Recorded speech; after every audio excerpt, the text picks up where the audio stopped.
मी काय त्यांना सल्ला देण्याइतपत मी काय एवढा मोठा माणूस नाही, त्यामुळे ते आणि विखे पाटील साहेब काय असेल ते बघून घेतील. पण आले तर मलाही जरा अजून बरं वाटेल जरा.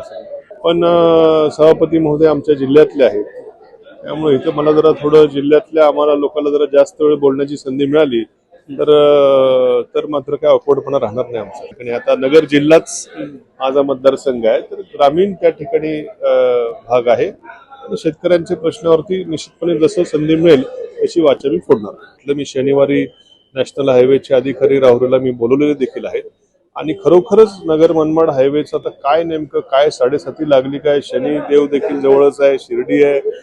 विधान परिषदेचे आमदार प्राजक्तदादा तनपुरे आपल्यासोबत आहेत. दादा, राहुरी शनी शिंगणापूर रेल्वे मार्गाबाबत आज बैठक होती पालकमंत्र्यांसोबत, तर नेमकं काय प्रश्न आहे आणि तुम्ही देखील पत्र दिलेलं आहे, नेमकं काय तो प्रश्न आहे? सातत्यानं पालकमंत्री महोदयांकडे मी या प्रश्नाचा पाठपुरावा करत आहे. कालही मी त्यांना भेटलो, मग आज त्यांनी सर्व संबंधित आमदारांची बैठक याविषयी लावलेली आहे. राहुरी शिंगणापूर या रेल्वे मार्गाची माझ्या मते काही आवश्यकता नाहीये. हा मार्ग जिथून जातो तिथून अत्यंत सुपीक जमिनी शेतकऱ्यांच्या ज्या आहेत, अगदी ऊसासारखी बागायती पिकं ज्या जमिनीमध्ये लावली जातात अशा जमिनीतून हा मार्ग जाणार आहे. त्यामुळं आमच्या कित्येक शेतकऱ्यांच्या जमिनी तिथं अधिग्रहित होणार आहेत आणि कित्येक शेतकऱ्यांच्या पुढच्या पिढ्यांचं भवितव्य देखील त्याच्यामुळे अंधारात जाणार आहे.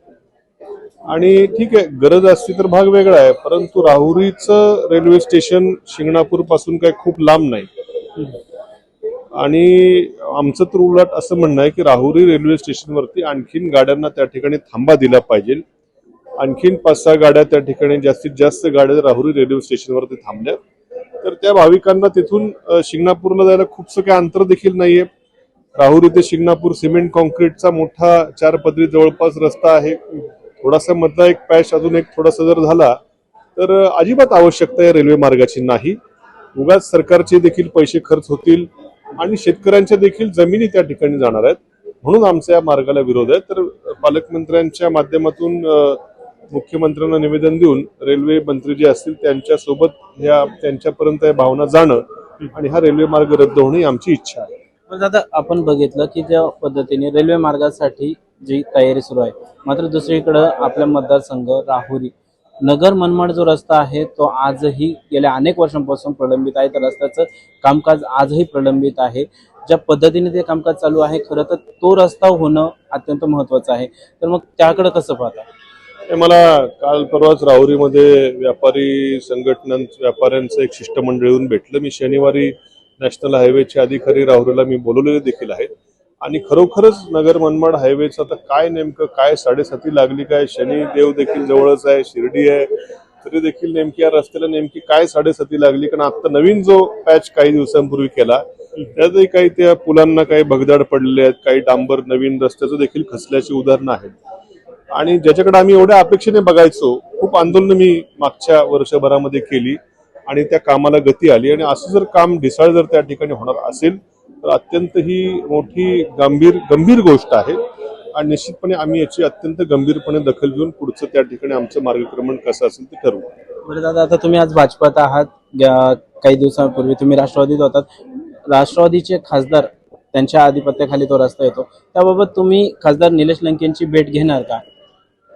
नाही, मुळामध्ये मी देखील स्वतः त्या रस्त्यावरती बरीचशी आंदोलनं केली, अधिकाऱ्यांच्या बैठका घेतल्या, वरती मंत्री महोदयांना देखील प्रश्न त्या ठिकाणी सातत्यानं पत्रव्यवहार केला. त्यामुळं खरं या खात्याच्या मंत्र्यांबरोबर सर्व लोकप्रतिनिधींची एखादी बैठक होणं देखील आवश्यक मला आता वाटतं. कारण आता हद्द झालेली आहे. एवढ्या प्रतीक्षेनंतर, एवढ्या आंदोलनानंतर जर रस्ता जो नवीन झाला तो जर खराब होत असेल तर आता ह्याच्यापेक्षा आमच्या सहनशीलतेचा आता अंत त्या ठिकाणी झालेला आहे. आणि म्हणून मंत्री महोदयांकडे एखाद्या सगळ्या लोकप्रतिनिधींची जशी रेल्वेच्या संदर्भात तशी एखादी बैठक लावणं, त्यांच्या कानावरती ह्या व्यथा घालणं आता मला आवश्यक वाटतं. तर मतदारसंघामध्ये अद्यापही पावसाने पाहिजे तेवढा पाऊस झाला नाही, त्यामुळे बळीराजा चिंतेत आहे. नेहमी तुम्ही शेतकऱ्यांच्या प्रश्नावरती आक्रमक होतात, विधानसभेत तुम्ही आवाजही उठवलेला, वेळप्रसंगी तुम्ही रस्त्यावरही उतरलात. तर आता शेतकऱ्यांसाठी कुठले महत्वाचे प्रश्न घेऊन तुम्ही अधिवेशनात प्रश्न उपस्थित करणार? निश्चितपणे आजही खरं पुरवणी मागण्यावरती मला बोलायचं होतं, पण बहुतेक काय वेळ मिळेल असं दिसत नाहीये. कालपासून मी खरं वाट बघतोय, परंतु काय कुठली संधी काय मला त्या ठिकाणी काय कालपासून बोलायची मिळालेली नाही. पण निश्चितपणे ज्या ज्या वेळेस बोलायची संधी मिळेल शेतकऱ्यांच्या प्रश्नांवरती, शेवटी माझा ग्रामीण मतदारसंघ त्या ठिकाणी, आता नगर जिल्हाच माझा मतदारसंघ आहे, तर ग्रामीण त्या ठिकाणी भाग आहे आणि शेतकऱ्यांच्या प्रश्नावरती निश्चितपणे जसं संधी मिळेल तशी वाचा मी फोडणार.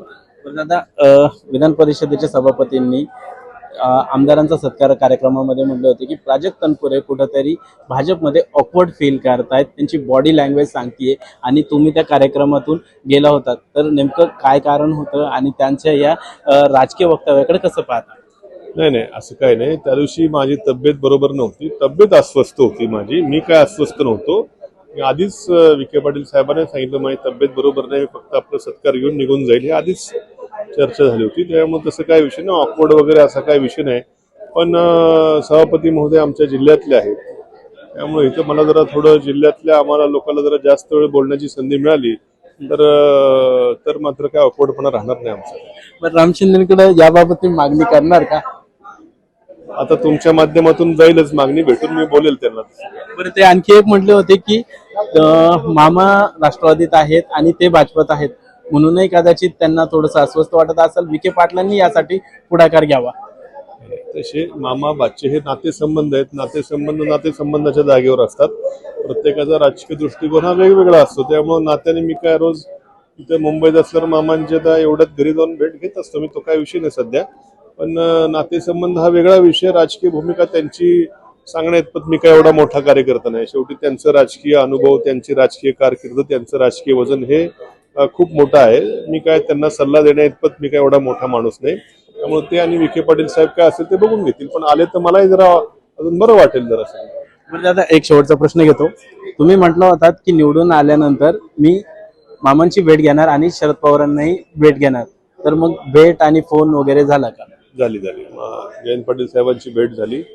शरद पवार साहेबांची त्या दिवशी लग्नाला मी गेलो होतो सुप्रता यांच्या कन्याच्या, पण थोडा मला उशीर झाला होता, पण साहेब निघून गेले होते, नाही तर खास साहेबांची मला त्या ठिकाणी भेट घ्यायची होती. पण आता ह्या अधिवेशनाच्या कारकिर्दीत भेटेल.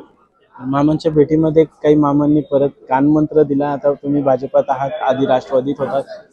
आता काय एकदा गेलो, आता माझा प्रवेश झालेला आहे, आता काय कानमंत्र, जिथे आहे तिथं आता शेवटी काम करणं महत्वाचं आहे मला म्हटले. आता ठीक आहे, सत्तेत गेल्यास तर लोकांची कामं कर, हा सल्ला त्यांनी मला त्या ठिकाणी दिलेला आहे.